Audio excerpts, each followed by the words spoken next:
Good morning, low baggers. Good morning, gamblers. How's everybody doing today? It's your boy Animarak, Clint McLean. I'm headed to you covering UFC Fight Night 155.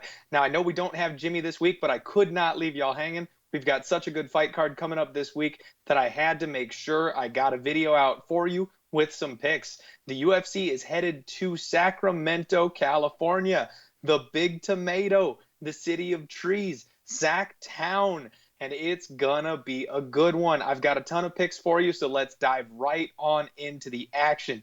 Kicking off our night, we are going to roll with Vince Morales. This kid opened up as a huge underdog, and tons of money has poured in on him. I locked him up at plus 165, and if you follow me on Twitter at DieHardMMAPod, you would have gotten that early line. So much money has flown in on him. He's sitting at about a minus 145 favorite right about now. I just think he gets the dang thing done. If you don't want to take the bad line because the value's gone, I don't blame you, but I'm going to be rolling with Vince Morales.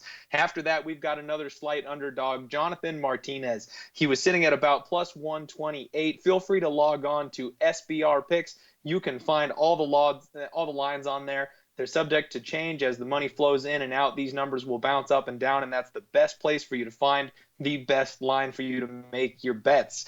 I got him at plus 128. And honestly, I think this kid should be the favorite. Even if this fight should be just a pick 'em, we're getting dog money on him, so we are going to take another shot.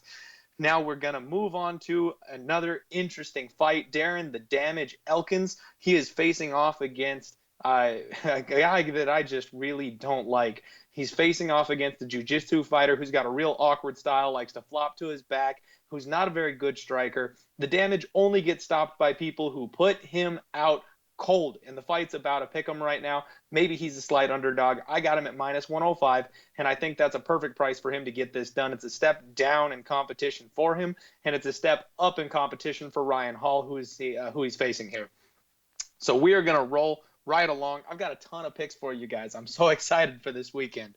We're going to take Juliana Pena. She's sitting as a nice, healthy favorite right now.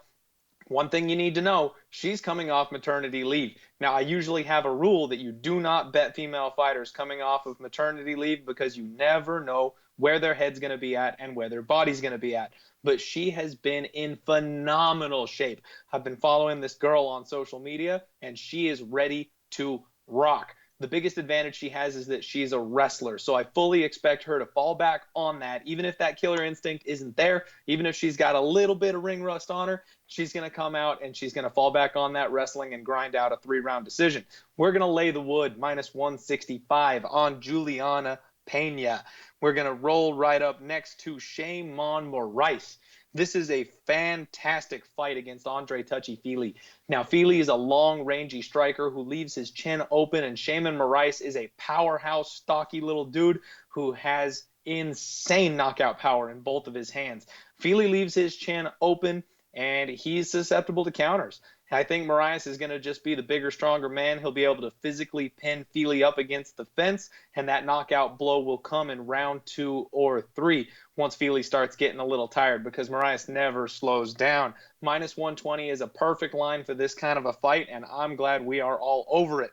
After that, we're going to bet on Marvin Vittori. He's another decent-sized favorite, and y'all know me. I don't do favorites. I usually bet dogs. Vittori is going to follow up on what our boy Ian Heinch did. He's facing Cesar Ferrara. Heinch is the guy we bet just a couple weeks ago against this man at a nice dog line. He set the blueprint on how to beat Cesar Ferrara. And Marvin Vittori is a big, strong, young up-and-comer. He was sidelined by USADA, the anti-doping agency, for about a year because they said that he popped hot for performance-enhancing drugs. Turns out that was a false positive. The kid didn't do anything wrong. He's just a machine. He's just a beast. So now he's back. He's hungry, and he knows exactly how to beat Cesar Ferrara, who's getting old and has had chin problems in the past. We're going to rock with this favorite at minus 150. Woo! We're moving right along. We've got Josh Emmitt, another big underdog, plus 151. He is fighting a young phenom in Mirsad Bektic. Now, Bektic only has one loss on his career, but that came in the 3rd round when he fought Darren the Damage Elkins. He was dominating the fight for the full 3 rounds, got tired in round 3, and then he got folded like a freaking lawn chair with a head kick. He is susceptible to getting knocked out when he slows down. Now, Josh Emmitt is my guy who's got some serious knockout bombs in both hands, and he never slows down. He showed us in his last fight against Michael Johnson that all he does is come forward and look for that knockout. So I expect him to get this thing done, and the second that Beck slows down just a little bit, Josh Emmett's going to land one of those haymakers and call this thing quits at plus 150. That line is so juicy for a guy that has multiple ways to win this fight for us. I think it should be a pick 'em. Even if it doesn't come through, we're getting a ton of line value here. In the co-main event of the evening, we've got Uriah Hall facing Ricky Simone, and the line is unplayable. I just wanted to mention it because Uriah Hall is a fan favorite. I'm sorry, not Uriah Hall. Uriah Faber is a fan favorite, and a lot of you probably know that name. He's coming out of retirement this weekend, and that's one of the reasons why he's on this card is because it's from his backyard in Sacramento. A lot of the Team Alpha Male boys are on this card, so gonna be a fun one. He is their captain in the co-main event. A lot of people don't fare well coming out of retirement.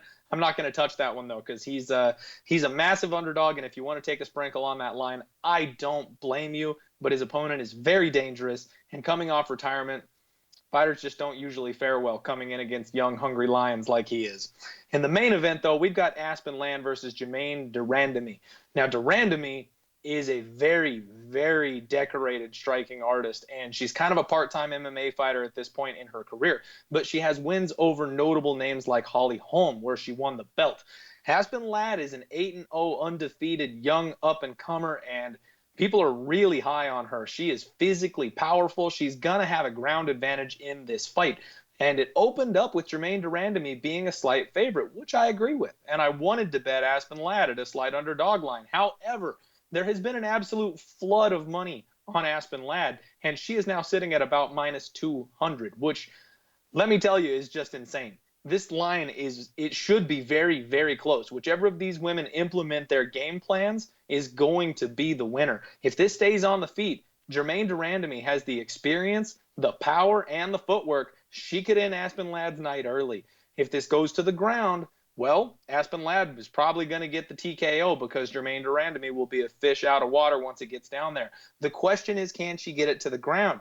Jermaine just went a full 3 rounds with Raquel Pennington, who is a powerful, strong wrestler, had no problem keeping this thing on the feet.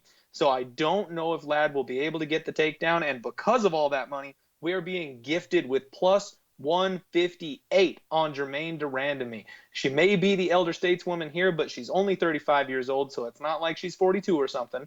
And she knows how to handle herself in that cage. She's done nothing but win. She's a former champion, and everybody has to take that first loss in mixed martial arts eventually. I think we take the dog here and we hold our nose because I think Aspen Ladd is stepping up into a world that she might not quite be ready for. And this is a 5-round fight, which is something that she's never done at this level of MMA before. So if it gets hairy, if it gets close, we want to be on that dog. Plus 158, Jermaine de Randamie. Those are the picks, ladies and gentlemen. Give me a follow over on Twitter at Diehard MMA Pod. You can find me in the chat of SBR's videos. I am Animarak, and we are looking forward to Jimmy and all the boys coming back as soon as possible. Let's recap those picks. We've got Vince Morales at plus 165, Jonathan Martinez at plus 128, Darren the Damage Elkins at minus 105, Juliana Pena minus 165, Shimon Moraes at minus 120, Marvin Vittori at minus 150. Then we're rocking with Josh Emmitt at plus 151 and Jermaine de Randamie at plus 158. We've got a ton of action on this Saturday card. Best of luck to everybody gambling over the weekend. Hit me up. Let me know if you like the picks, if you're tailing, if you're jumping on board. Have a good one, everybody. We'll see you next week. Hey guys, thanks for tuning in to our channel. Now we've put a lot of work into producing all these free videos, so please help us out and keep all our content free for you forever by simply liking, sharing, commenting, and subscribing. Now, not to mention, a visit to our industry-leading website will warm the hearts of all our SBR employees, especially myself. Now, the links are over there to the left, so do check those out. Thanks for watching.